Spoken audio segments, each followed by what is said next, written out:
بعد والی گل ہے کہ جناب نبی کریم صلی اللہ علیہ وسلم دی ختم نبوت عقیدہ ختم نبوت واسطے تسی جڑا کام کیتا ہے الحمدللہ اللہ دا شکر ہے احسان ہے اے اللہ تعالیٰ تواڈے کولوں لیا اے بڑی خوشی دی گل ہے اے تھوڑی جی تفصیل دسو نا بھئی قبراں تو لگاون واسطے کتبے کتنا ٹائم لگا ہے تے کہ تواڈے واسطے مشکلات آن تے ہن الحمدللہ ہن تے ہو گیا ہے ہن کہ محسوس کر رہے ہو؟ مولوی صاحب انی خوشی زندگی چ کدی نہیں ہوئی جنی اج خوشی فیل ہو رہی ہے کہ آقا دی نموس واسطے اسی سارا کچھ کیتا ہے. اسی تقریباً نومبر 18 نومبر نو اپلیکیشن دیتی سی SHO نو.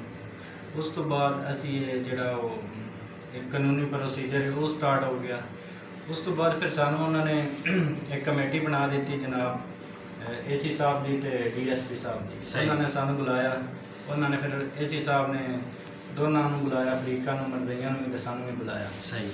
پھر AC صاحب نے فیصلہ کیتا کہ انہوں نے محفوظ کیتا جائے. ٹھیک ہے. پھر کچھ دن بعد وہ AC صاحب کا تبادلہ ہو گیا, کاروائی کوئی نہیں سی ہوئی. نویں AC صاحب آ گئی, انہوں نے پھر بلایا دونوں فریقہ نو. پھر اس دن گئے ہیں, بڑا مزہ آیا مرزیہ نال گفتگو کرن دا. اچھا. انہوں نے مرزیہ نے کہا جی اسی کوئی جڑا غیر قانونی کام ہویا تسی انہوں نے محفوظ کر لو. صحیح. اسی کہا جی ٹھیک ہے. انہوں نے پھر اسٹام لکھوایا, کہندے نے جی احمدی فریق احمدی لکھو. میں کہا جی احمدی نہیں لکھ سکتے اپنے آپ کو, انہوں نے مرزئی لکھو. ایک مرزئی بولیا, کہنا جی مرزئی نہیں قادیانی لکھ لو. پھر وہ قادیانی لکھیا. پھر وہ نہیں تے مرزئی تے قادیانی وچ کیڑا فرق ہے؟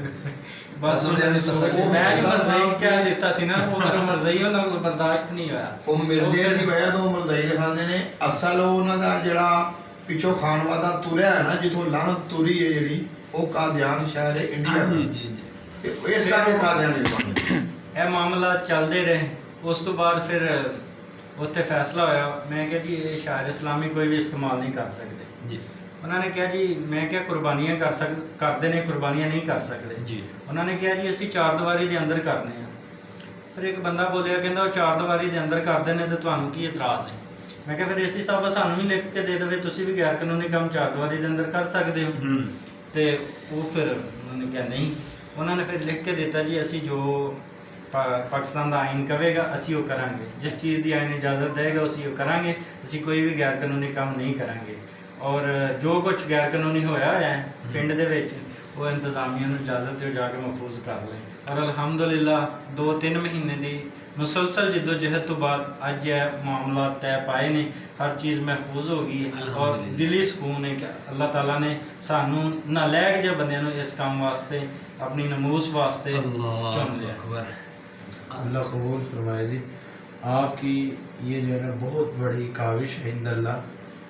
انشاءاللہ یہ جو ہے آپ کی نجات کے لیے یہ کافی ہوگا انشاءاللہ. ساڈے وڈے تے آدھے نہیں, ساڈے وڈے آدھے کہ جائیں ختم نبوت واسطے ایک قدم بھی ٹریا نہ کوئی تے او دی نجات واسطے کافی ہے. ماشاءاللہ ڈاکٹر صاحب تے بالکل اللہ تعالیٰ دا شکر ہے, لگے رہن, مسلسل لگے رہن. بڑی مشقت آئی ہے, معاملات ساڑے سامنے آندے رہن.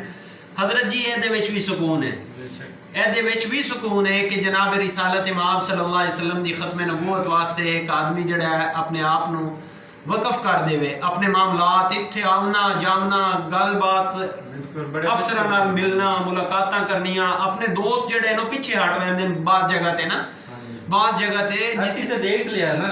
بالکل سن بھی اندازہ ہے نا اس چیز دا کہ اچھے خاصے گھبرا جاندے ہیں کہ یار پتہ نہیں بن سکے, لیکن بندہ وہ ہے جڑا منظور خدا ہوں. بے شک تے اللہ رب العزت تو عزت دیتی ہے, اے ختم نبوت دا صدقہ ہے, حضور صلی اللہ علیہ وسلم دی نبوت دا صدقہ ہے.